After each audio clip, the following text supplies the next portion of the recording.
The Haunting of Hill House. The old house stood on a hill, overlooking the valley below. It had been empty for many years, and its dark windows stared out like empty eyes.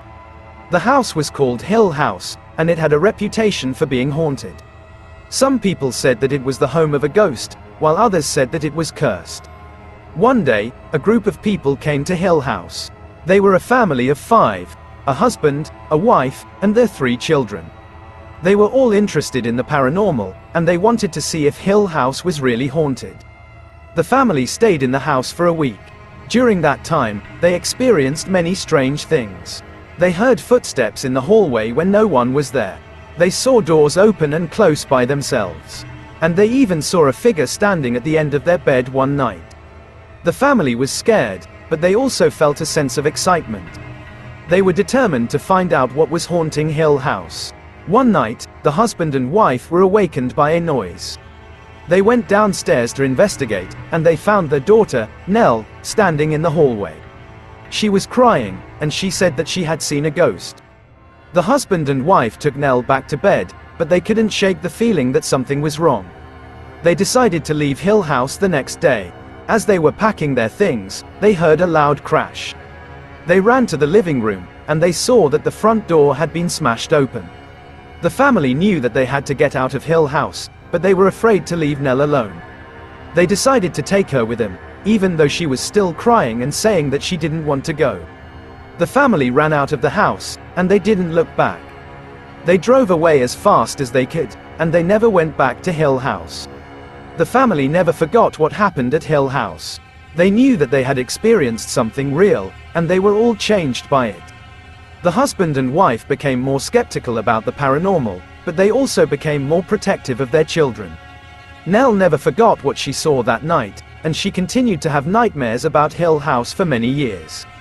The children grew up and moved away, but they never forgot the house on the hill. They all knew that something dark and evil was lurking there, and they were all glad that they had escaped. The house on the hill still stands today, empty and abandoned. It is a reminder of the power of the paranormal, and it is a warning to those who dare to enter. But the story of Hill House does not end there. Years later, a group of people came to Hill House. They were a group of researchers who were interested in the paranormal, and they wanted to study the house to see if they could find out what was haunting it. The researchers stayed in the house for a month. During that time, they experienced many of the same strange things that the family had experienced.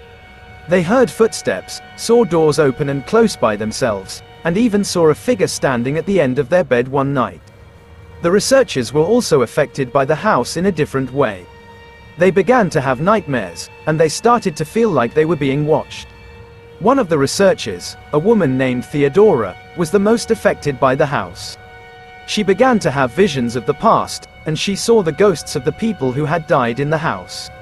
Theodora was also the one who made the most important discovery about Hill House. She found a hidden room in the house, and inside the room was a book. The book was filled with strange symbols and writing, and Theodora believed that it was a key to understanding the house. The researchers left Hill House, but they never forgot what they had experienced. They knew that they had learned something important about the house, but they also knew that they had only scratched the surface. The story of Hill House is a complex and disturbing one.